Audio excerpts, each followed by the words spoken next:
Pour cette première conférence de presse du CDR, depuis l'arrestation de son porte-parole Horace Bach, la salle de la Maison de la Presse était bien remplie ce jeudi 6 avril. Partisans inconditionnels, mais aussi des acteurs politiques et autres personnalités de notre pays sont venus témoigner leur envie de voir Mohamed Youssouf Bathily libéré, lui qui a été placé sous mandat de dépôt le 13 mars dernier pour simulation d'infraction.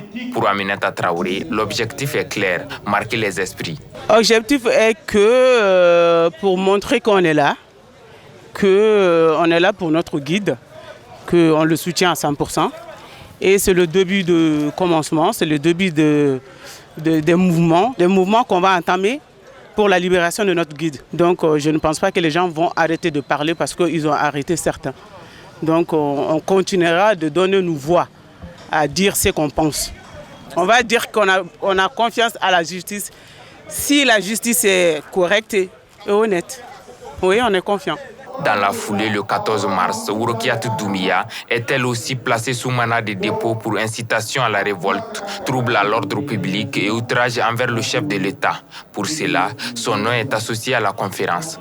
Ses proches soutiennent et réclament sa libération. Fatoumata Keïta interpelle le chef de l'État. Kana nyini mali autorité au fait, ou ka Rose libéré. Ka nyini asim fait. Nebe kasasim de dalade. Nebe kasasim de dalade. La transition on met transition fait on met transition supporter ou on est une transition de faire ba ni asim de faire asim Rose libéré Rose be yatime de mumbe Rose buluka Rose be yatime de mununta alors la Rose kanga libéré au kama. Comme beaucoup d'hommes politiques, Issaka Oudjim, porte-parole de la coordination des mouvements, de l'appel du 20 février pour sauver le Mali est venu témoigner son soutien aux deux détenus. Le guide du CDR aujourd'hui est un prisonnier politique, ça a été dit par beaucoup de personnes et je m'associe. Et vous savez aujourd'hui les hommes politiques qui ne sont pas d'accord avec la dynamique de la transition, soit en prison, soit en exil, soit pourchassés. Et moi je suis en sursis ce jour, mais nous sommes sereins.